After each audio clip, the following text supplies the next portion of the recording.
del ciclo formativo que nos va a impartir José Luis Uribe Fritz.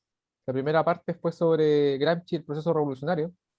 ¿Cuál fue la influencia de este pensador italiano, comunista? Por favor, apaguen su micrófono.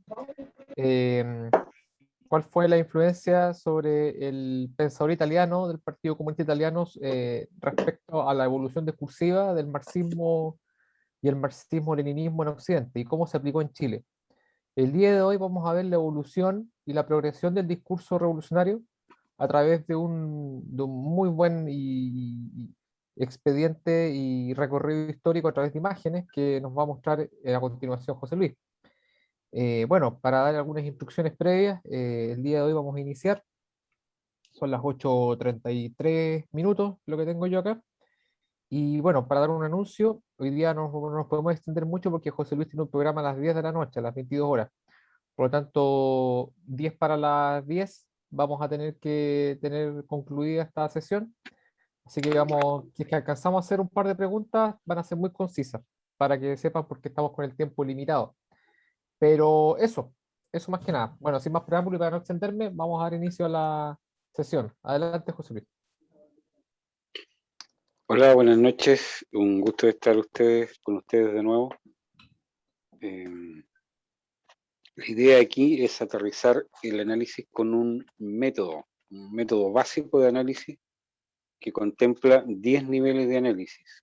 Cuando uno hace análisis politológico sobre todo de un proceso revolucionario, tiene que tomar en cuenta al menos estos 10 niveles de análisis. Yo los voy a mencionar a grandes rasgos, no los voy a desarrollar, no los podemos desarrollar.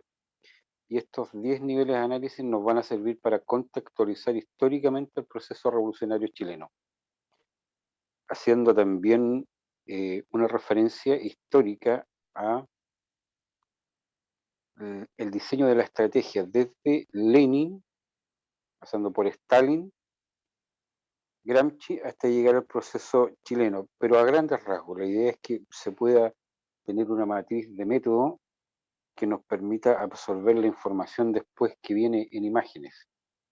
Uno puede hacer perfectamente el desarrollo de todo el proceso revolucionario chileno solamente con imagen. El discurso está pero clarito, ni siquiera se necesita desarrollar las ideas, porque los símbolos son expresiones ideográficas de ideas. Entonces, cuando uno ve un símbolo, inmediatamente hace la relación con la idea, lo que representa. Por ejemplo, ahora, desde el año pasado, están rayando, por ejemplo, hay un rayado que tiene la R entre paréntesis. Y es porque estamos en la revolución, el cierre del proceso revolucionario. Por eso la R aparece entre paréntesis. Y además, además esa R implica además que sea rayada transversalmente con la palabra ármate. La imagen no la hemos mostrado en Álvaro, yo la estoy diciendo solamente para explicar un código. Ahí tienen el código de la revolución y del proceso armado de cierre del proceso revolucionario, que es lo que estamos viendo ahora. Eso está en las calles ya hace un año, más de un año y medio por lo menos, ¿no? Y eso, los símbolos van indicando cómo se va gestando o se van gestando las etapas del proceso revolucionario. Entonces, a grandes rasgos, yo voy a mencionar los 10 niveles de análisis que dije. Lo primero, el primer nivel de análisis es la matriz ideológica. ¿Qué nos dice la matriz ideológica? La matriz ideológica nos dice, a través de una teoría del conocimiento, qué es el hombre, qué es el Estado y qué es la sociedad. Por supuesto que para la matriz ideológica marxista, el sustento de esta matriz es un materialismo ateo inmanente apátrida. Entonces, por lo tanto, la concepción del hombre va a ser atea, el Estado va a ser apátrida y la sociedad no va a ser orgánica necesariamente. Eso plantea la destrucción de la familia, ¿no? El segundo nivel de análisis es la doctrina política. De esta matriz ideológica nace una doctrina política, y esa doctrina política nos dice cómo se debe gobernar, qué cosa se debe gobernar. Se debe gobernar a la sociedad, pero a la sociedad entendiéndola como una estructura que se desarrolla en 5 órdenes. Toda sociedad, por muy rudimentaria que sea, todas estas sociedades, aunque hasta las tribales, tienen estos 5 órdenes que están en ellas. Y estos 5 órdenes son un orden social, un orden cultural, un orden moral, un orden económico y un orden político. Esos 5 órdenes están supeditados a un orden superior que es el orden religioso. Es decir, nos conecta directamente con la matriz ideológica, que es el primer nivel de análisis, y que nos dice qué es el hombre, qué es el Estado y qué es la sociedad. Si esa matriz es atea, por supuesto que estos 5 órdenes van a ser informados de acuerdo a esa matriz. Y si es cristiana, es creacionista, espiritual, por supuesto que esos 5 órdenes van a ser expresión de esa matriz. El tercer nivel de análisis son los objetivos estratégicos. Teniendo la doctrina política,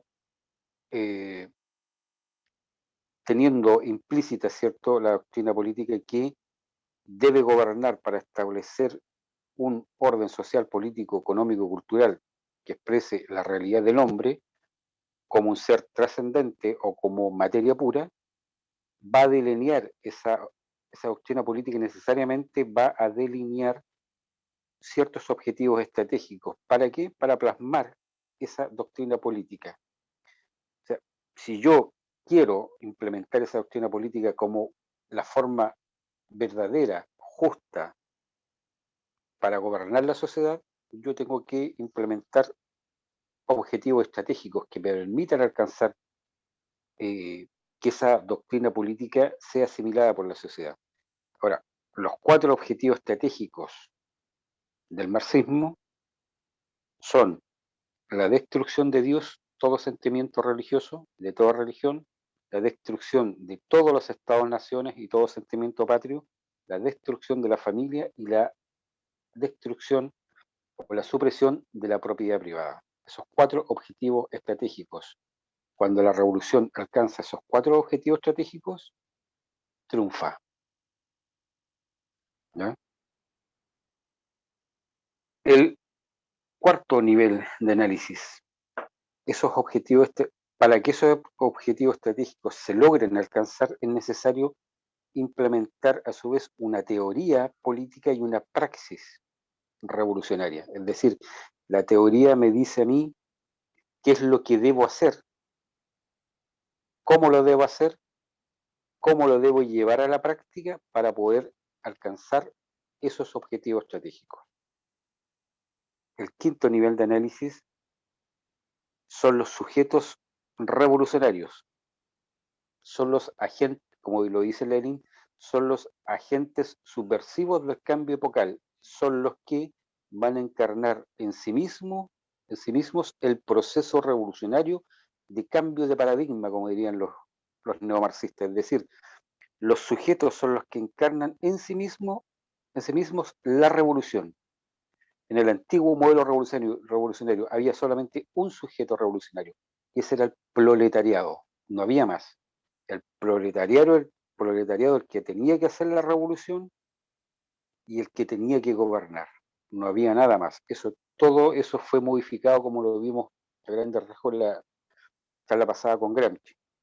Esta revolución no es proletaria, es social, es de movimientos sociales, no es de partidos políticos apartidistas, porque es de movimientos sociales.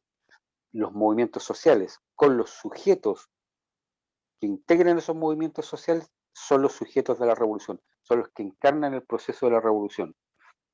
Homosexuales, lesbianas, objetores de conciencia, ecologistas, veganos, animalistas, etc. Esos son los que encarnan el proceso revolucionario. Esos son los sujetos revolucionarios que subvierten el orden social y por lo tanto son los que están encarnando, repito, el proceso revolucionario. Después, yo ya tengo una ideología clara, o sea, tengo una matriz ideológica, esa matriz ideológica me sustenta una doctrina política que me dice cómo debo gobernar. he definido mis objetivos estratégicos para gobernar, para darle contenido a ese gobierno, implementado una teoría y una práctica revolucionaria. Tengo los sujetos que van a hacer carne la revolución. Necesito darles una estrategia y una táctica. ¿Para qué? Para alcanzar el poder. Ese es el sexto nivel de análisis. El séptimo nivel de análisis es el contexto histórico. El contexto histórico es el que determina la naturaleza del proceso revolucionario.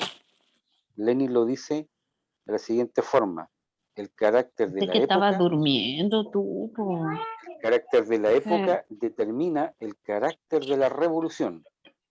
Sí, po. Por ejemplo, Silencien. Sí, perdona, José Luis, hay alguien que tiene el micrófono encendido. No logro identificarla, por favor, si lo puede silenciar. Disculpa, José Luis, por favor. Sí, no hay problema. El contexto histórico es el que determina la naturaleza del proceso revolucionario. Lenin lo dice: el carácter de la época determina el carácter de la revolución. Si nosotros vemos la UP, en la UP se formó un grupo de homosexuales socialistas por la UP. Por supuesto que fueron rechazados. En Cuba hubo campos de concentración para homosexuales, ¿ya? A los que no fusilaban los metían a trabajar para reeducarlos, ¿ya?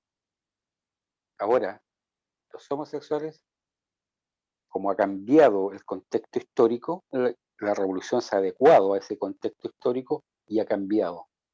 Por lo tanto, el carácter de la revolución es distinta de la que hicieron en el antiguo modelo revolucionario los castristas, los guevaristas, la UP, etc. Ahora, el octavo nivel de análisis es la situación revolucionaria y la etapa revolucionaria.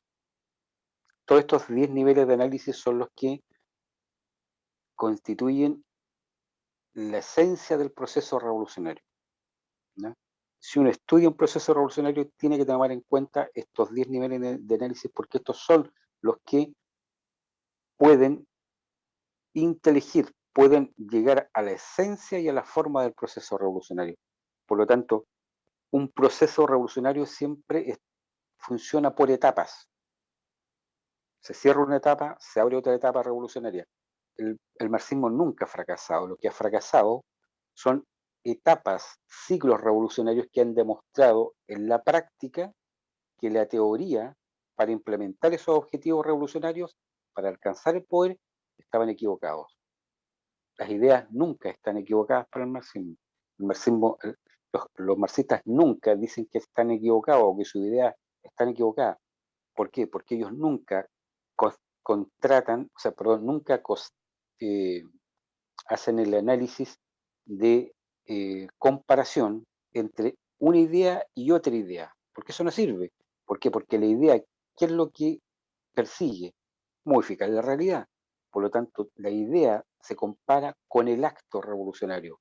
Si el acto revolucionario fracasó para encarnar esa idea, lo que fracasó es el acto, la praxis, pero no la teoría, no la idea, ¿ya? Entonces, siempre hay una situación revolucionaria que es la que gatilla o activa una etapa revolucionaria. Por ejemplo, ¿qué es lo que pasa con, Lenin dice, una etapa revolucionaria, una situación revolucionaria, no necesariamente desemboca en un proceso revolucionario y tampoco termina con el triunfo de la revolución, porque es una etapa. Puede ser exitoso, puede no ser exitoso esa situación revolucionaria que activa el proceso revolucionario, o sea, la etapa revolucionaria. Llevándolo a lo práctico, el año pasado, el 2019, si no hay una situación revolucionaria, para activar una etapa revolucionaria, se crea la situación revolucionaria. Así de simple, dice Lenin. La creamos, ¿ya? ¿Qué hicieron? Se aprovecharon del alza de los 30 metros del metro y crearon la situación revolucionaria. Y se activó una etapa revolucionaria. Se activó la etapa final del proceso revolucionario. y les ha funcionado. Esta etapa revolucionaria se activó desde lo formal, desde arriba, con la Bachelet, con el proceso constituyente, desde dentro de la formalidad política. Ahí se activó esta etapa de cierre del proceso revolucionario. Se hicieron los cabildos abiertos, pero fue un fracaso absoluto. No prendió ni el fósforo para encender esa etapa. Entonces, ¿qué es lo que hicieron? Aplicaron las fuerzas desde fuera de la formalidad política, desde la sociedad civil, gatillaron una crisis social y económica falsa, y ahí activaron la etapa esa etapa revolucionaria que nos está llevando con la constituyente al cierre del proceso revolucionario. Entonces siempre hay que entender que una situación revolucionaria para un marxista nunca es espontánea. El espontaneísmo no existe. El espontaneísmo siempre es la coyuntura favorable para empujar la revolución. Pero no la cogieron. El noveno nivel de análisis es el conflicto ideológico. Cuando uno hace análisis politológico, lo primero que tiende a hacer profesionalmente es determinar cuál es la naturaleza del conflicto ideológico, porque la gente le cree todo a los marxistas, la gente mira tele, la gente no decodifica la simbología, no decodifica las ideas marxistas, entonces la mayoría se traga todo el discurso marxista. Entonces, si uno determina la naturaleza del conflicto ideológico, va a poder determinar qué etapa o qué objetivo ideológico hay detrás de ese conflicto. Me explico. El conflicto mapuche. O sea, ¿cuál es la naturaleza del conflicto mapuche? ¿Reivindicar históricamente y culturalmente a un pueblo? No. Lo que plantea como conflicto ideológico el movimiento indigenista es terminar con la unidad nacional, terminar con la soberanía nacional, terminar con hacer retroceder al Estado política, social y culturalmente de un territorio. Ese territorio mapuche está liberado, pero está liberado en el sentido cultural y político, no en el sentido de autodeterminación política, porque ellos no van a hacer otro Estado. Lo que pretenden hacer es destruir el Estado chileno, terminar con el concepto de soberanía nacional y de unidad nacional. Por eso el Estado tiene que ser plurinacional. Está compuesto por varios pueblos, no por la nación chilena. Entonces, lo que plantea como conflicto es la aniquilación de la soberanía, de la unidad nacional y de la nacionalidad. No es un conflicto social, no es un conflicto cultural. Se plantea de esa forma, pero esa no es la naturaleza del conflicto verdadero. Y el último nivel de análisis son los códigos. Los códigos son normas, son pautas que dictan los pasos de una doctrina política. El Código de Derecho Civil norma la convivencia civil de los chilenos. El Código de Comercio norma la actividad comercial de un país. Bueno, los códigos revolucionarios lo que plantean es precisamente lo mismo. Plantean una determinada forma de concebir la realidad y esa realidad se expresa con símbolos y esos símbolos expresan las ideas y los valores que debe tener la realidad en cuanto el hombre es el supremo ente de esa misma realidad. Entonces, los códigos expresan ideas. ¿Qué es el hombre, por ejemplo? Conceptos. Los conceptos siempre son subjetivos, porque no son nombres propios. Cuando yo digo hombre, me estoy refiriendo al hombre tal cual como es conocido en la cultura occidental. es una unidad cosustancial, es decir, una unidad de dos sustancias, que está determinada por una prelación, es decir, una relación ontológica en donde una cosa vale primero, vale más que la otra porque está primero que la otra, que en este caso es el alma. El alma es lo que determina la verdadera naturaleza humana y el alma es lo que anima al cuerpo, lo mueve. Y por lo tanto el alma humana, al ser espiritual, por supuesto es que es superior al cuerpo que es material. Entonces, cuando decimos hombre, decimos que el hombre es una unidad cosustancial de cuerpo y alma determinada por una prelación. Ese concepto no rige para el marxismo. El marxismo es materialista, es ateo, es inmanente, es apátrida, es antinatural. ¿Qué dice? ¿Qué es el hombre? El hombre es un constructo social. Y ese es un concepto porque es subjetivo. Entonces, uno de los códigos más importantes son las ideas. Y las ideas determinan la naturaleza de los conceptos. La idea que el marxismo tiene del hombre va a determinar el concepto que el marxismo tiene del hombre. ¿Qué concepto tiene el marxismo del hombre? Es un constructo social. ¿Por qué? Porque el hombre no es creado, el hombre es emanación. El hombre está sujeto al sistema de relaciones sociales. De acuerdo a cómo sea el sistema de relaciones sociales en una determinada sociedad, va a ser el hombre. Los códigos se dividen en cuatro grupos. Ya dije las ideas, los conceptos, y están los actos y están los símbolos. Los actos, si el hombre es un constructo social, los actos humanos van a ser distintos, diametralmente distintos a la concepción trascendente del hombre. Si el hombre es un constructo social, el hombre es una estructura social, no es un ente, no es un ser con una esencia, sino que es un conjunto de relaciones y tiene derechos en cuanto esas relaciones determinan su naturaleza. Es decir, la maternidad no es inherente al hombre, genéricamente hablando.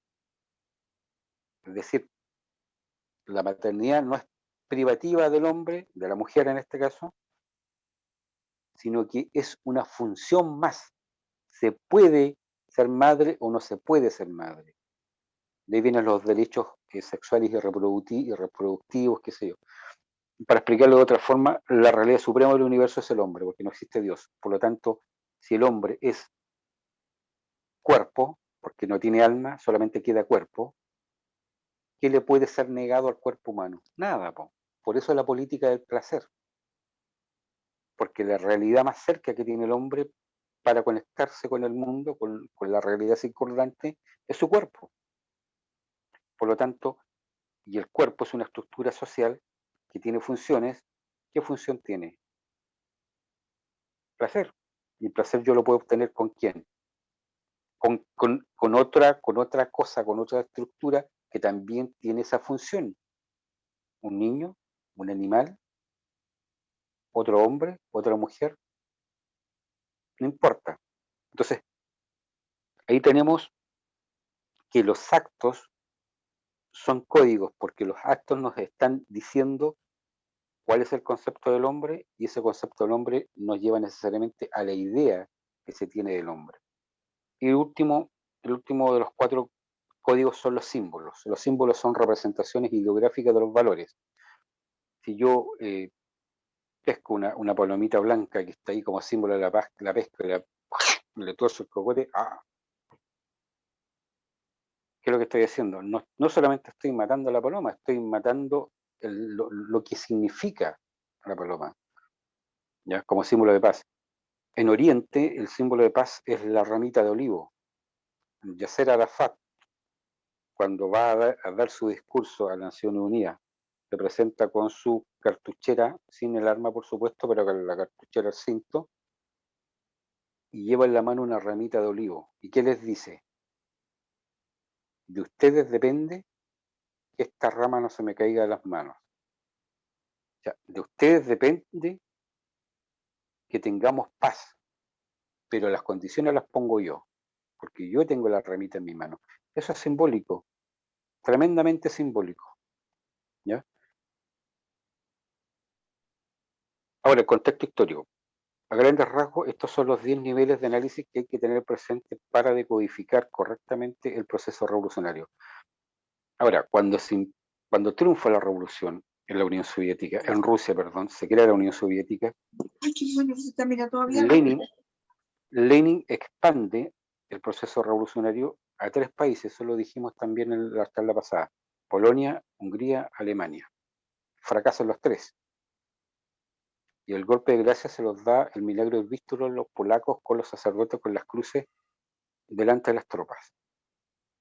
Entonces, es una política, perdón, es una estrategia de asalto al poder. ¿Por qué? Porque había que asaltar el Estado, conquistar el Estado para desde ahí crear una sociedad socialista.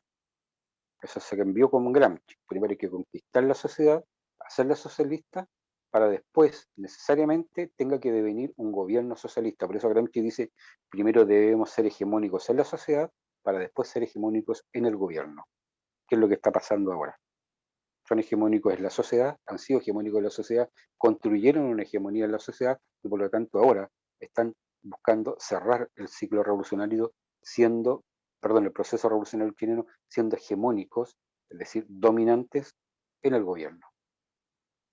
Por eso, lo más importante de la Asamblea Constituyente no es redactar una constitución, es asumir el poder total. De ahí van a hacer la constitución está hecha.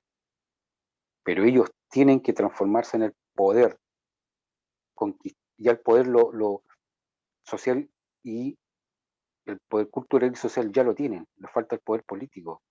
Y eso están haciendo, para eso es la Asamblea Constituyente. Entonces, la política estratégica de asalto al poder fracasa. Entonces, Lenin en vida se da cuenta que hay que cambiar y él mismo utiliza el cambio de palabras, asume el cambio de palabras. Él dice, no hay que hacer un asalto, hay que hacer un asedio. Gramsci se separa de esta, o asume, mejor dicho, la política estratégica del asedio, pero entendiendo que lo que hay que hacer es asediar a la sociedad, crear movimientos sociales moleculares y hacer una agresión molecular a la sociedad. Es decir, cada persona es una molécula y esa molécula tiene que desintegrarse de la sociedad. Si la molécula está acá, tiene que salir de ahí y formar otro cuerpo social. De tal manera que la sociedad, con toda su carga valórica, cultural, puede desaparecer y puede ser reemplazada por esta otra sociedad. Yo voy cambiando las moléculas de lugar. Entonces, Gramsci establece una política de asedio, siguiendo a Lenin. ¿Ya? Stalin también, pero en Rusia triunfa Stalin, y Stalin sigue con la política de asedio, pero al Estado y al capitalismo, porque supuestamente la clase dominante que está en el Estado se encarna y se hace Estado es la burguesía, los grandes capitales. Ahora, ¿qué es lo que quieren ellos? ¿Qué es lo que, cuando triunfa la revolución, qué termina haciendo el partido político? Exactamente lo mismo que le critican a los otros, porque ellos quieren tener el poder, quieren controlar el Estado y terminan siempre transformándose en el Estado. El partido siempre termina transformándose en el Estado. Lo vemos en Cuba, lo vemos en Venezuela, lo vemos en Vietnam, lo vemos en Corea del Norte, lo vemos en China. Entonces, Gramsci establece una nueva estrategia que es de asedio, pero Stalin sigue con el asedio entendido como el asedio al Estado, no a la sociedad. Entonces, como sigue la política de, la estrategia, perdón, de acumular fuerzas revolucionarias formales, se crea el Frente Amplio. Los Frentes Amplios son frentes con la vanguardia del Partido Comunista y ese frente se va ampliando con las fuerzas revolucionarias que son progresistas, es decir, tenemos desde el Partido Comunista hacia la izquierda con todos los radicales y hacia la derecha con toda la socialdemocracia, incluida la democracia cristiana. Se forman esos frentes, los frentes populares, para lograr alcanzar el poder vía democrática, como dicen ellos, de democrática no tiene nada, ¿ya? Porque la violencia siempre es la que termina empujando a estos procesos democráticos. ¿Por qué? Porque para el marxismo todas las formas de lucha son válidas. Tienen que manejar todas las formas de combate revolucionario, y eso lo dicen todos los teóricos, hasta Corvalán, Altamirano, todos, Arrate, todos, Chávez, todos. Entonces, si en una determinada coyuntura política yo no puedo utilizar la vía democrática, tengo que pasar al uso de la violencia para poder corregir el proceso. Que es lo que hicieron en octubre del 19. No les resultó el proceso constituyente desde dentro del Estado. ¿Qué es lo que hicieron? Pasaron a la vía armada. Crearon una situación revolucionaria, provocaron un levantamiento popular, como lo mismo definen ellos, y de esa manera activaron la etapa revolucionaria que les había fracasado su activación desde la formalidad política en el gobierno de Bachelet. Entonces, se crean los frentes populares, y los frentes populares se implementan en 3 países: España, Francia, Chile. Todo lo que pasa en España termina pasando en Europa. Todo lo que pasa en Chile termina pasando en Hispanoamérica y a nivel mundial. Son los laboratorios. Históricamente está comprobado.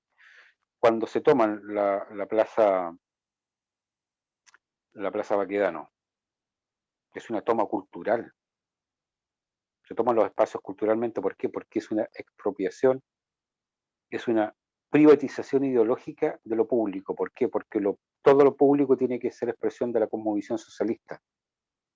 Todo, la cultura, todo tiene que ser expresión. No puede haber nada que no sea o que no surja de la cosmovisión socialista, esta cosmovisión atea, patria. Por lo tanto, los héroes nacionales, las calles nombradas con los nombres de los próceres, todo tiene que ser sacado, ¿ya? Después que ocurre eso acá en Chile, ¿dónde ocurre? En Estados Unidos. Se toma en el centro cívico de Seattle, Cacao. Pero primero se implementa en Chile. Y bueno, y de aquí se ha ido perfeccionando todo este modelo y se ha ido implementando en Colombia. Colombia y otros países más, Paraguay también están en lo mismo. Hubo un intento en 2 países en Centroamérica también. Entonces, llega la Unidad Popular, conquistan el poder político formal, fracasan. ¿Por qué fracasan? Fracasan porque no tienen resuelto lo principal, que es el poder. No tenían resuelto cómo conquistar el poder total, cómo estructurarlo y para qué lo querían. Por eso fracasaron, ¿no? Mientras ellos estaban discutiendo eso, la gente reaccionó y los militares, por supuesto, siguiendo las leyes y la Constitución y el mandato de la Corte Suprema, que declaró ilegal al gobierno de Allende, asumen el poder y pasan a la ofensiva. Y los marxistas son derrotados. Son derrotados, se repliegan, resisten, se reagrupan, hacen todo su proceso de renovación, corrigen todos los errores de la Unidad Popular, van a Europa, recogen el aprendizaje de todos los errores que cometió el marxismo en Europa, sintetizan todo y vuelven a la carga. Y hacen una contraofensiva, porque la ofensiva la hizo el gobierno militar, ellos implementan una contraofensiva, y esa contraofensiva ha durado 30 años, y ahora están en el proceso de cierre de este proceso revolucionario. A grandes rasgos, ese es el marco metodológico para hacer un análisis y es el contexto histórico básico para entender el proceso revolucionario chileno. Muy, muy, muy básico. Ahora, si quieres, Álvaro, podemos pasar a las imágenes. Te voy a ayudar yo, José Luis. Ah, perfecto. Um,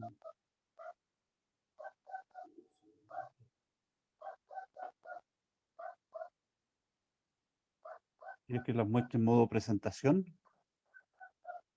Si quieres toda la pantalla mejor, porque si eso. Tú me avisas cuando las vaya avanzando. Sí. Mira, esa foto es de la primera elección Lagos Lavín. Estamos hablando del año 2000, si no me equivoco. O sea, 20 años atrás. Y ahí dice, asaltaremos sus bancos, saquearemos sus supermercados, queremos nuestra parte del pueblo. Saltaron los bancos saquearon los supermercados. Lo están diciendo. Ellos planifican estratégicamente su proceso.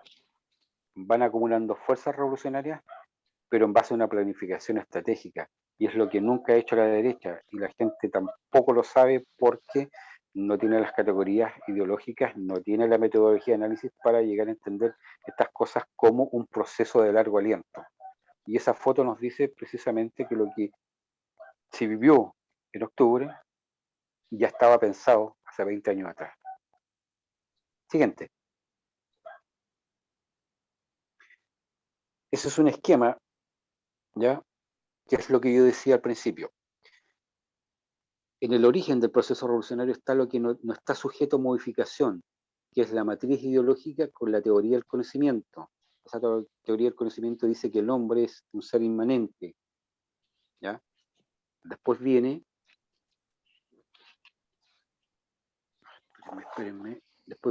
todas las etapas del proceso revolucionario, ¿ya? La teoría política, los sujetos revolucionarios, las distintas etapas revolucionarias, la vanguardia de la revolución y la última etapa revolucionaria. Todo eso está sujeto a crítica y a revisión, porque es la confrontación de la teoría con los hechos aplicados por los sujetos revolucionarios. Y después se cierra el proceso revolucionario y se nace una nueva sociedad con un nuevo concepto de hombre, un nuevo concepto de Estado, un nuevo concepto de sociedad. Pero eso que es nuevo, no es nuevo, en el sentido de que no es una novedad. Eso es lo que está al principio del proceso revolucionario. El proceso revolucionario se hace de acuerdo a una teoría del conocimiento, una concepción del hombre, para llegar a crear un nuevo hombre y una nueva sociedad, pero previo al aniquilamiento total de la sociedad y el hombre que existen antes.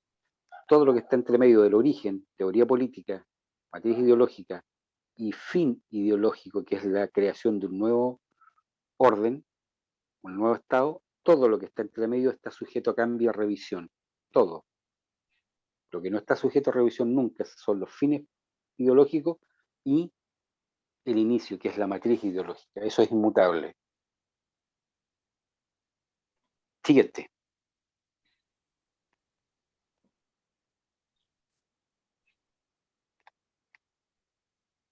El mismo discurso de ahora, por hace 25 años. Y ahora se sorprenden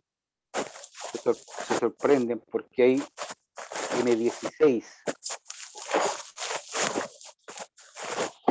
y hay lanzacohetes. Hace 25 años atrás. Las imágenes.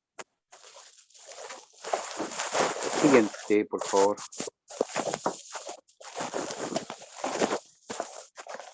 Juan, 20 ¿puede años silenciar atrás. su micrófono, por favor, Juan? Sí. Disculpa, José Luis, que no lo logro ubicar en modo presentación. Dale.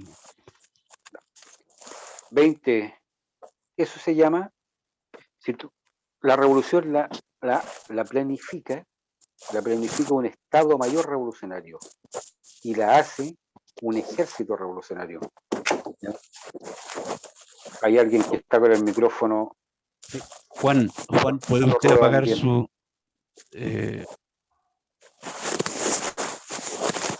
mucho ruido ambiente. Ahí ya lo logré silenciar.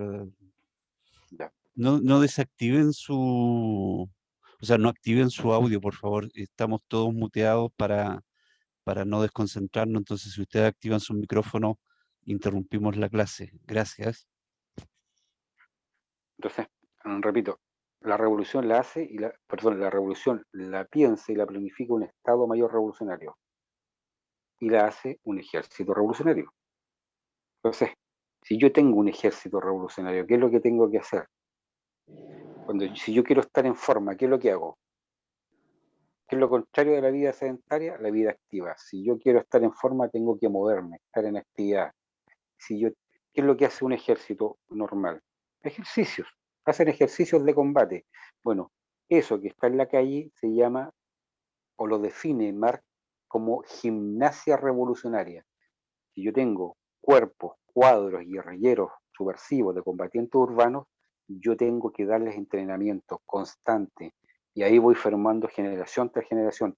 Estos mismos que están, esto es del año 2098, en la PEC, me parece la cumbre de la PEC. Si ustedes ven, son 2 pelagatos, son 2. Pero esos que hicieron eso ahí son los profesores de los de ahora, porque esos ahí tenían 25 y ahora tienen 45 y 50. ¿Ya? Por eso la liberación de los presos políticos que le dicen ellos. ¿Por qué? Porque esos que están en la cárcel son los que tienen la experiencia del combate urbano. Por eso es tan importante liberarlos. No solamente por una cuestión de lealtad y rescatarlos del sistema. Es una cosa de aprendizaje, porque se transmite de generación en generación. Entonces ahí tenemos guerrilla urbana hecha por 2 pelagatos, pero en forma constante. Y ahora, cuando en octubre vimos el lanzamiento popular, ¿cuántos eran? Cientos, cientos y cientos. Bueno, eso es preparación. Siguiente, por favor. Septiembre Rojo. Extendamos la lucha contra la impunidad de asesinos y torturadores. Esto tiene 22 años. ¿Qué es lo que están haciendo? Dando vuelta un carro policial, incendiándolo, ¿cierto? Y ya lo hicieron. Lo hicieron ahora. Esto que era un panfleto ya es realidad. Siguiente, por favor. Perdón. Este todavía existe. Milicias populares en acción. ¿Con qué aparecen ahí? M16. ¿Con qué andan ahora? Del panfleto a la realidad. Siguiente. Hoy un suboficial. Mañana un mayor o un general en jefe, dice. Frente. Bueno, ya han matado a carabineros ya. Siguiente, por favor. A saquear. 25 años atrás. Ese mismo local tiene que estar saqueado, que tiene esa consigna. Siguiente, por favor. Arde Paco, Argo lo nuestro, roba los bancos. Todo cumplido. ¿Le han tirado bomba molotov a los carabineros? Sí. ¿Cuántos quemados? Siguiente, por favor. Moto de carabineros quemada. ¿Cuántos hay ahí? 3 pelagatos. 3 pelagatos. Gimnasia revolucionaria. Las imágenes tienen entre 22 a 25 años. Todas estas imágenes. Siguiente, por favor. Mata fachos, róbale al rico, róbale a los ricos. Siguiente, por favor. Autos para la barricada, autos para la barricada. Nadie quemaba un auto hace 25 años atrás. Ahora, ¿cuántos han quemado? Siguiente, por favor. Actúa, no esperes más. De perfil, una mujer. ¿Con qué está? Con una pistola. ¿Qué es lo que habían el 18 de octubre? ¿Qué habían? Armas. Armas cortas. Siguiente. Lanzamiento de revistas, fanzines, tocatas. ¿Qué es lo que habían? Molotov. Siguiente. El trabajo denigra, mata al patrón. Acción y ocupación. Tenemos anarquismo y tenemos ¿qué ahí? La U de la Universidad de Chile. ¿Qué hace la U de la Universidad de Chile ahí? En una consigna ideológica como esa. Es porque la barra de los de abajo fue formada por gente de izquierda, específicamente un grupo revolucionario. Siguiente, por favor.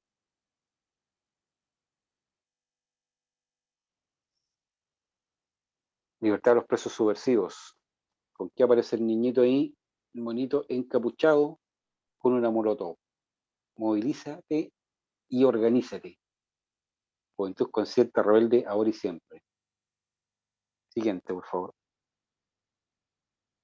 Ahí está, la molotov, de nuevo, acción directa,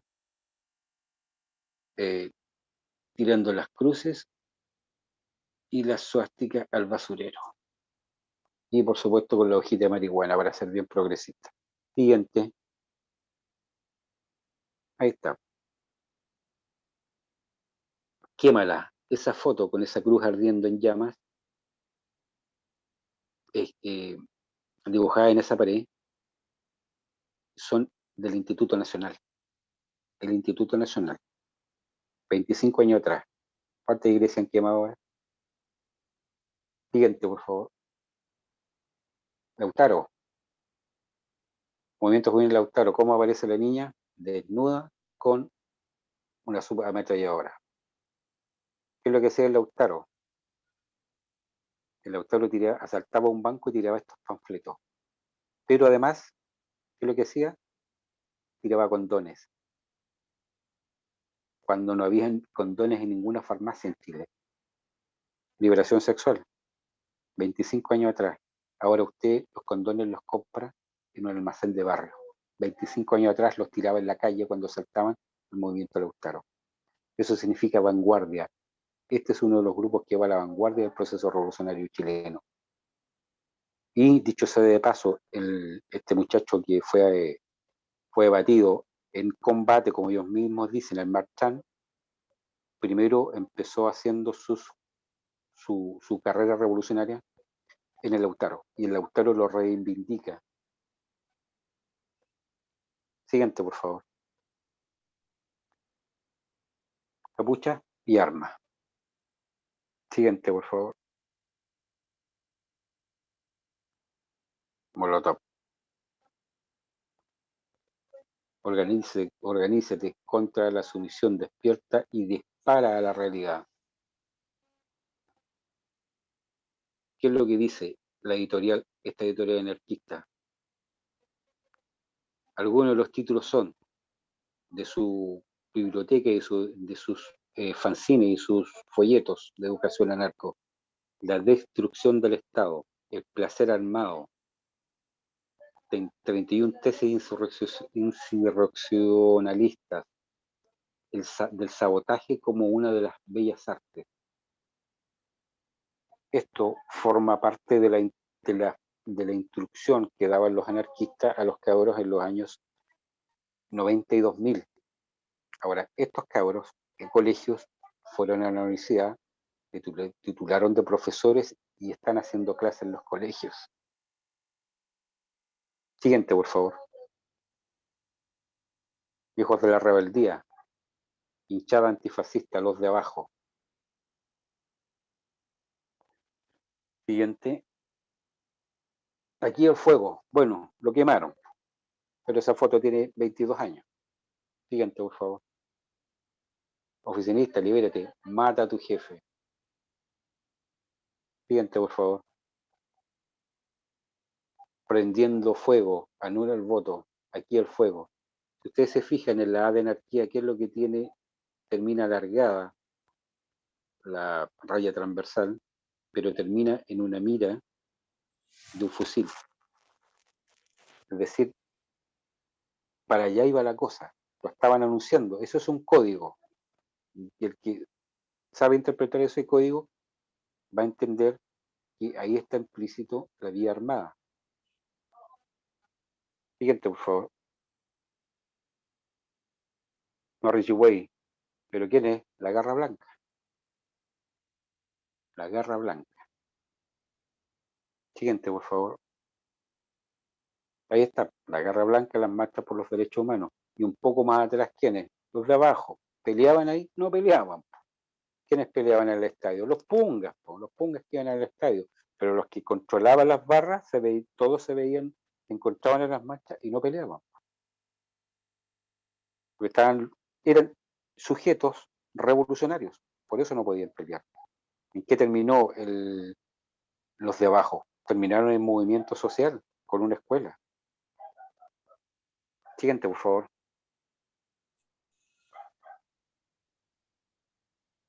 Ahí está la explicación. ¿Quién creó a los de abajo?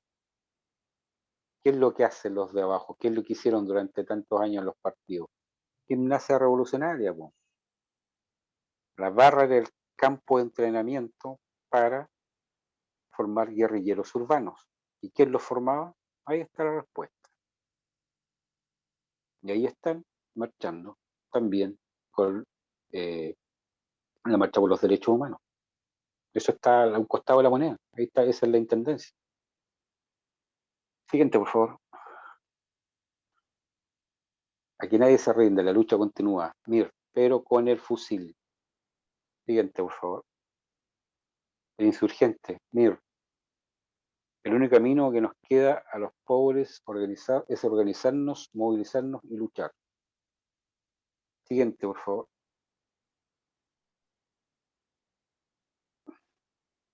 Por la abolición del trabajo asalariado y de la propiedad privada, dictadura del proletariado, proletariado internacionalista por un 1 de mayo de octubre. Estos son los más rajados, los que van a la vanguardia, como el PCAP del Toto. ¿Ya? Abolición de la propiedad privada. ¿Qué es lo que está diciendo ahora? ¿Qué es lo que dijo Girardi? ¿Qué es lo que está diciendo Jadwe? ¿Cuáles son los 4 objetivos estratégicos del marxismo? Uno de los 4, la supresión de la propiedad privada. Eso tiene 25 años. Del panfleto pasó ahora a ser discurso de un candidato presidencial. Siguiente, por favor. Este es un, ¿cómo se llaman estas cosas? Plebiscitos comunales de Pudahuel. ¿De qué están hablando todos ahora? Movilizaciones, ¿de dónde? De todos los territorios a movilizarse, los territorios. Los constituyentes, ¿qué representan? Territorios, no representan comunas, la estructura básica político-administrativa del Estado chileno, de la República del Estado chileno, es la comuna. Bueno, aquí está anulada. Desde dentro del Estado mismo, los plebiscitos, ¿cómo se hacen? Se divide la comuna en qué? En territorios. Y ahí está, territorio número 5, territorio número 8. Desde dentro del Estado. Siguiente, por favor.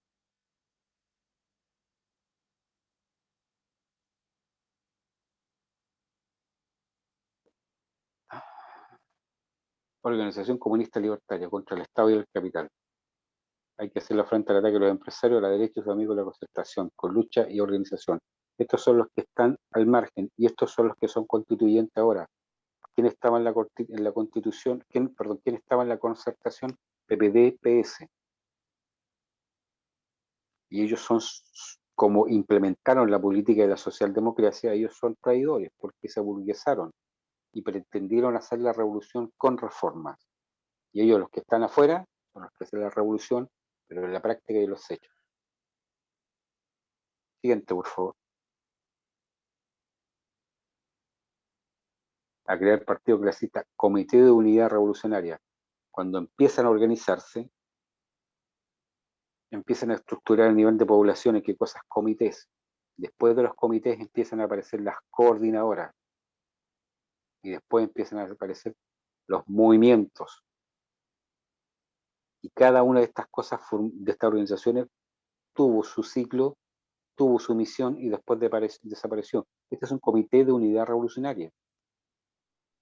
Ya no existe, pero en su tiempo existió porque tenía esa función, provocar unidad, gestionar unidad revolucionaria, porque estaban en proceso de acumulación de fuerzas. Siguiente, por favor. ¿Qué es lo que dice el Frente Patriótico Manuel Rodríguez? Lo mismo que decía la municipalidad de Pudahuel, territorios, combatiendo el capitalismo y el imperio desde los territorios.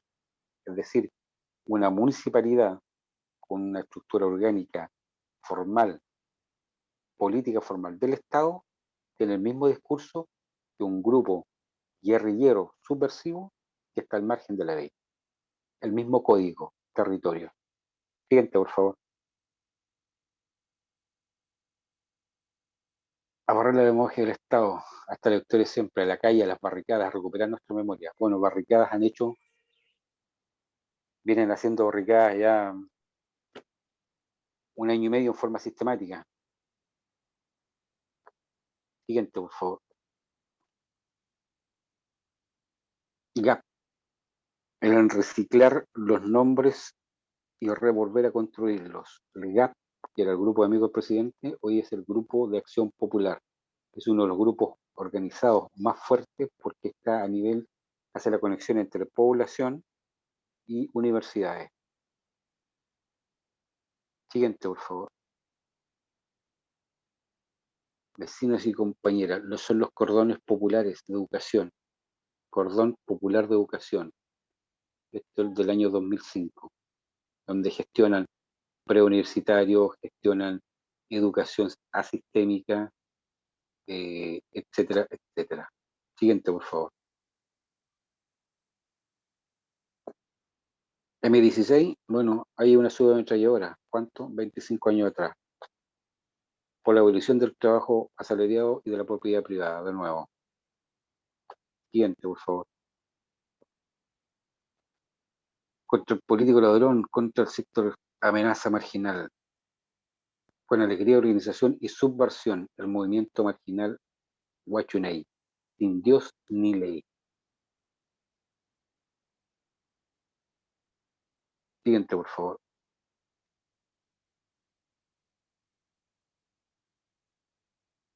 Que decíamos que este modelo revolucionario es apartidista, es de movimientos sociales, porque de lo que se trata es de conquistar la sociedad, hacer que la sociedad sea socialista. Por lo tanto, la unidad de vanguardia no es el partido, son los movimientos sociales. ¿Y qué es lo que dice aquí?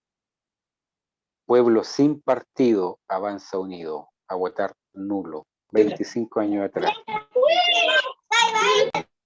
Siguiente, por favor. Insumisión. Ustedes ven ahora, o sea, vieron cuando salieron los militares en el toque de queda, en lo más álgido del levantamiento popular del 18 de octubre del 2019. ¿La gente respetaba el toque de queda o respetaba a los militares? Estaba en un acto de insumisión total. Gente civil, ni siquiera guerrilleros urbanos ni militantes de agrupaciones de izquierda. La gente común y silvestre se le paraba en cara a los militares al frente. Insumisión. Bueno, eso se trabajó durante 30 años. Siguiente, por favor. Patria o muerte, Movimiento de Resistencia Popular. Todos estos grupos ya no existen, pero sirvieron para ir acumulando fuerzas revolucionarias. Siguiente, por favor.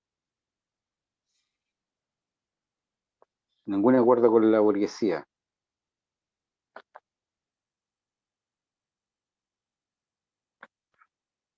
Colectivo Acción Sendero Ecuánime. ¿Les suena Sendero Luminoso? Bueno, no le pusieron Sendero Luminoso para que no sea tan evidente. Ese es el nombre del grupo, Colectivo de Acción Sendero Ecuánime, es decir, maoísta, que son los más duros, los más sanguinarios, los más radicales. Las FARC son maoístas. Sendero Luminoso era maoísta. Siguiente. Y los movimientos indigenistas, mapuche en el sur, matriz maoísta. Ejército Revolucionario. ER significa Ejército Revolucionario. De la lucha por la educación a la fila de la revolución. Siguiente, por favor. Ni Dios ni Estado, cree en ti. El Estado está al alcance de una piedra, anarquía y rebelión. Ustedes ven ahí los códigos, cómo están. La A de anarquía y la R de rebelión, que es de revolución. Anarquía y revolución. Siguiente, por favor. La paz no nos interesa. No hay cambios sin revolución. Siguiente, por favor. Lucha de clases. Somos los mismos. Escuela de terrorismo. R. Que revolución. Siguiente, por favor. Las piedras son gratis. Presiona. Insumisión al ejército y a la nación. Lo que decía antes. ¿Qué hubo como acto tremendamente simbólico cuando la constituyente, la convención constituyente, en su primera reunión, se cantó la canción nacional, y hubo ahí un acto de insumisión a la nación, se abucheó la canción nacional. Bueno, ahí está, 25 años atrás enrayado, y ahora es un acto político formal y nadie dijo nada.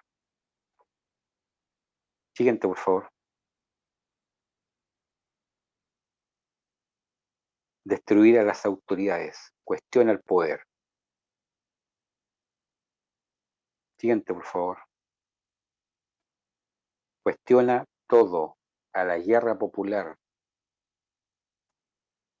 Siguiente, por favor. Anula el voto, insumisión. Recuperar los cordones industriales. Eso ya viene. Para eso es la primera línea. Siguiente, por favor. Proletarios organizar la guerra social. Bueno, hace 1 año y medio que estamos en guerra social. Luchando, creando poder popular. Claro, si están en proceso de acumulación de fuerza revolucionaria, el GAP, los grupos de acción popular. Y esto 25 años atrás. Siguiente, por favor. Memoria y subversión. Ni cagando reconciliación. FEL, Federación de Estudiantes Libertarios, que es la organización anarquista más grande que hay en Chile desde los años 30, me parece. Que controla la fecha. Siguiente, por favor. ¿Qué hace esto acá? Ni islamismo, ni liberación nacional, ni democracia, ni ocupación. Guerra de clase. Bueno, estamos en guerra social y nos están planteando una guerra de clase. La constituyente lo está haciendo. Siguiente, por favor. Guerra social, nuevamente. Año 2005. Siguiente, por favor. Por la unidad de las izquierdas y los populares. Acumulación de fuerza revolucionaria. 20 años atrás. Siguiente, por favor.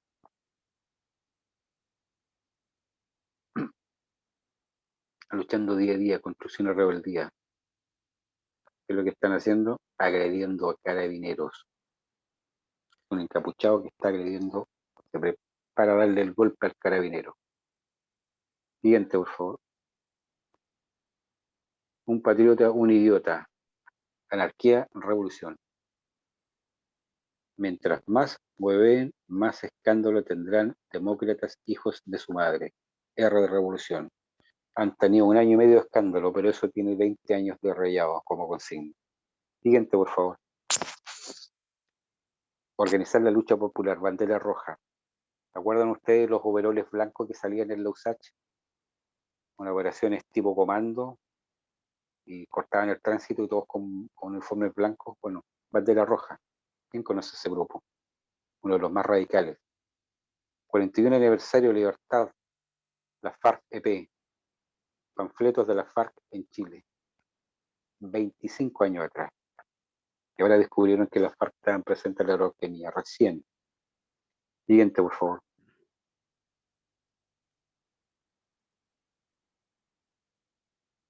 Piquete obrero.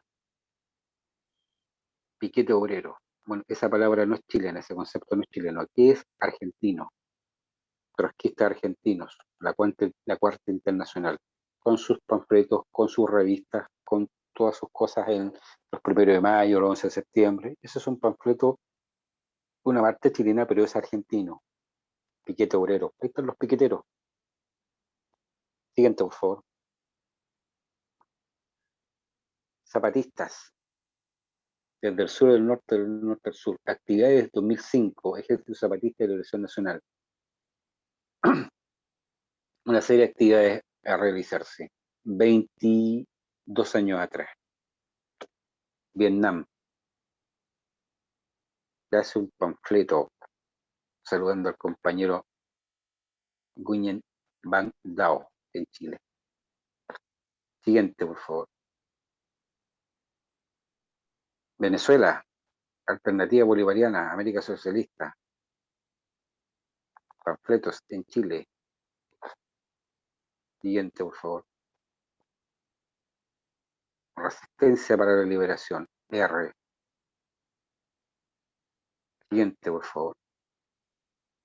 Lucha, crea, encapuchado. Siguiente, por favor. La capucha no oculta, muestra. Ya eso es más que evidente. La capucha no oculta, muestra. ¿Qué muestra? La subversión, la guerrilla urbana, lo que están haciendo. No son delincuentes, no son vándalos, son guerrilleros urbanos. Y eso es lo que están mostrando, guerrilla urbana. Siguiente.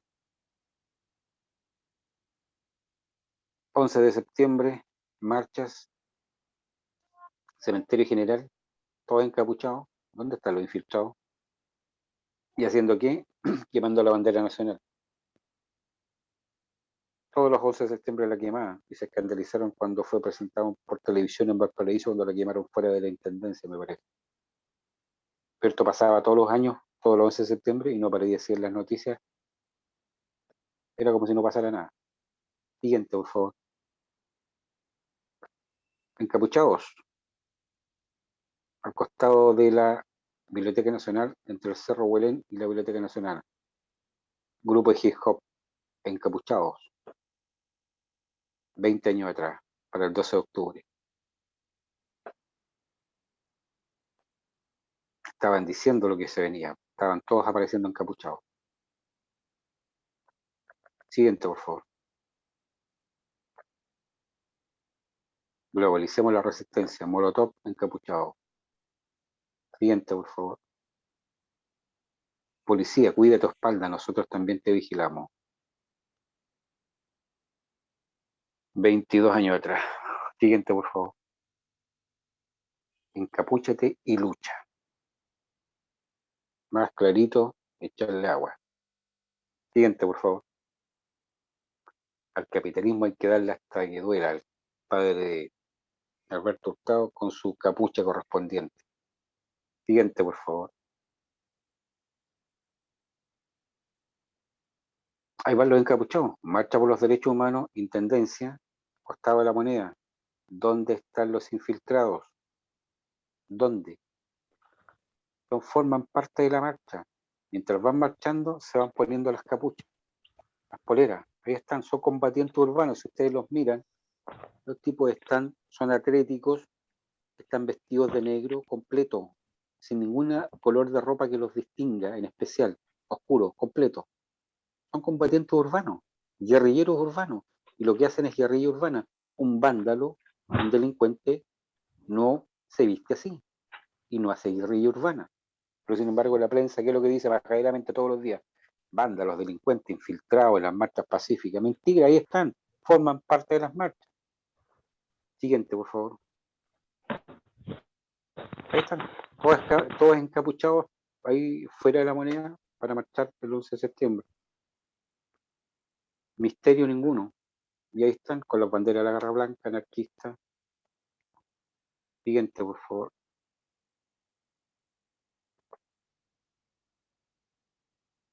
Ahora botan las estatuas. La bandera nacional ya no simboliza lo que debería ser, lo que es, lo que representa, y a la par de la bandera nacional, que es lo que se levanta, la bandera del orgullo gay en municipalidades. Siguiente. Héroes nacionales tarjados. Ahora, ¿qué es lo que hacen? Botan las estatuas. No son dos pelagatos, son 100, 200. Siguiente, por favor. Sin país. ¿Qué es lo que quieren hacer? ¿Qué es lo que han dicho los constituyentes de izquierda una vez y otra vez? Reconstruir Chile sin país. ¿Qué país? Ese país. La nación chilena. Para eso es la Convención Constitucional. Siguiente, por favor. Ahí está. héroes patrios profanados con pintura. Ahora pescan ese monolito y lo tiran abajo, lo tiraron abajo. Siguiente, por favor.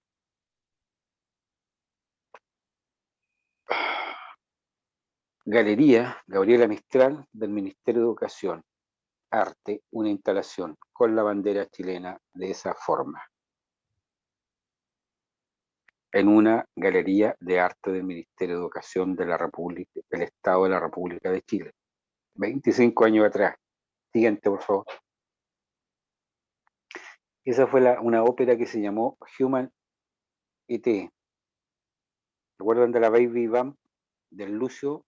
Que le sacaba fotos a la niñita desnuda en las calles. Bueno, en esa ópera estuvieron todos los próceres de izquierda, una obra musical que se hizo en el contexto de la APEC como cumbre alternativa de la izquierda en Chile, creo que fue el 98, si no me equivoco. Y el cierre de esa obra es eso,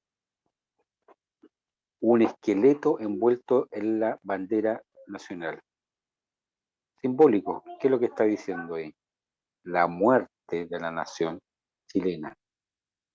25 años atrás como una alegoría cultural en una obra financiada y expuesta en un centro cultural del Estado chileno, desde el mismo Estado, desde dentro. Siguiente, por favor. Año 99, si no me equivoco. Cementerio Nacional, Cementerio General. Siguiente, por favor. Parece que terminó. Ahí terminó. Esa es la última, sí. Ahí estaríamos. Tengo unos 15, 20 minutos. Dejémoslo en 20 minutos. ¿Alguien quiere hacer Oye, alguna pregunta? sí, voy a buscar las preguntas que están en el chat para que las podamos ir respondiendo. Lola te pregunta, ¿cree usted que la creación de la CONADI contribuyó a esta hecatombe? Claro, si la CONADI fue el primer paso. Lo que pasa es que lo que plantea Gramsci, eso no lo hemos visto más en profundidad, lo que plantea Gramsci es la modificación de la superestructura. Marx dice que la estructura que está abajo con la economía es lo que plantea la existencia y justifica la superestructura que está arriba. Ahí está el Estado, las leyes, el gobierno. Ya. Si nosotros movemos el piso, quitamos la infraestructura, que es donde están las relaciones económicas y el sistema económico y la economía, necesariamente lo que está arriba, ¡pum!, se va a implosionar.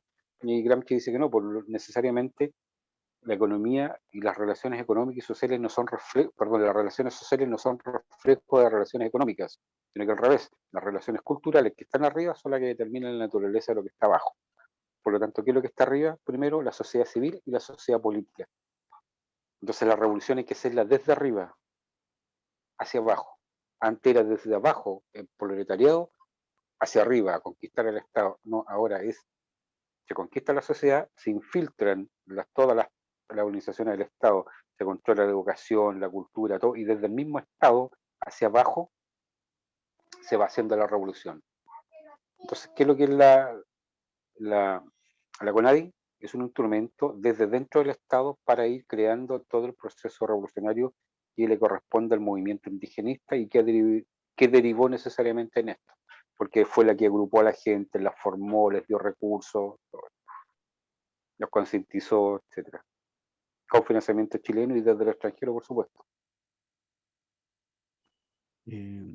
Misma Lola dice, entonces Elwin sabía lo que hacía al crear la CONADI. No sé si él sabía en profundidad todo, no sé, pero los que ocuparon todos los cargos, sí. Pero todos los que llegaron estratégicamente a ocupar los cargos de ministerios fueron todos revolucionarios de izquierdas que venían del exilio. El MIR es el que toma la división de cultura del Ministerio de Educación y termina transformándose ahora en lo que es el Soviet, que es el Consejo de las Artes y la Cultura, porque si uno traduce Soviet del ruso, significa consejo. Toda la sociedad chilena tanto, valga la redundancia, la sociedad como sociedad civil, como el Estado, está todo estructurado en consejos. Hay más de 2000 consejos. Oye, Jorge Lazo pregunta, José Luis, la ANI uy, llegó otro chat y se me desplazó la pregunta, dame un segundo. Dice, ¿la ANI, a tu juicio, ha actuado de encubridor de todo este proceso? De otra forma, no me explico la inacción durante tantos años. La ANI se creó para no crear inteligencia. Entonces, ¿qué? La ANI la crearon ellos. Sí, algo que no tuvieron nunca fue especialistas en seguridad nacional. ¿Por qué? Porque necesitaban destruir el concepto de enemigo interno. ¿Por qué? Porque la Alianza para el Progreso, con Estados Unidos a la cabeza, que es lo que establece como doctrina, no solamente ellos, sino que lo establecen los estados que son asediados por estos grupos comunistas que quieren destruirlo, determinan que existe un enemigo interno, por lo tanto ese enemigo interno hay que hacerle frente, que desenmascararlo y detenerlo. Para eso se hace inteligencia. Pero destruyen la doctrina de seguridad interior del Estado y destruyen la teoría del enemigo interno. Y para eso es la ANI. La ANI no va a decir que hay guerrilla, no va a identificar a los guerrilleros. ¿Por qué? Porque los que están en la ANI son de izquierda, no es gente de derecha. Ni aunque fuera gente de derecha, no es gente patriota. Pablo Hernández pregunta, ¿qué pasaría si la CAM u otros grupos insurgentes en todo Chile se vuelven marxistas maoístas? Es que ya son marxistas maoístas. Son. En el sur, no me acuerdo en qué parte, ejecutaron a un muchacho en la calle con un disparo en la frente. Eso es maoísmo, maoísmo puro. La quema de las casas es maoísmo puro, tierra arrasada. Lo hicieron en las FARC lo hizo en Colombia durante ¿cuánto? 40 años, 50 años. Llegaban a un villorrio con aldeas y llegaban a cobrar el impuesto revolucionario. Y si los tipos no querían, pescaban, les secuestraban a los hijos, las mujeres para servicios sexuales de las FARC y los hijos para combatientes guerrilleros y mataban a los padres y quemaban la casa y se faenaban todos los animales. ¿Y qué están haciendo aquí en Chile? Son movistas, por eso operan así. Tierra arrasada. Bueno, José Luis, no hay más preguntas en el...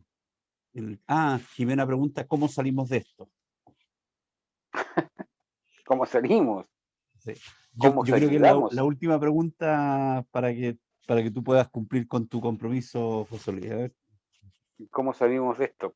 Primero, ya entendiendo que estamos en un problema, identificando el enemigo y haciendo perceptible la amenaza, ya estamos saliendo. Entender que la constituyente es un órgano político que representa el poder dual de Lenin. Lenin dice que este es el Estado por la burguesía, hay que ir vaciando el Estado de poder, ir creando un poder alternativo que vaya asumiendo un nuevo poder revolucionario. Esa es la constituyente, ¿ya? Entendiendo que la constituyente es un órgano de poder para asumir el poder total, entendiendo que ese es el objetivo político y entendiendo que esa es la amenaza más grave, ya estamos saliendo. Ya estamos saliendo. ¿Está identificado el enemigo? Está la percepción de amenaza. Bueno, hay mucha gente de la prueba que han hecho videos jóvenes, cabros jóvenes, y se han dado cuenta que se equivocaron al votar por el apruebo, porque precisamente lo que están vislumbrando es una amenaza real de que terminemos en una dictadura tal cual como existe en Cuba o en Venezuela, que es el modelo a aplicar.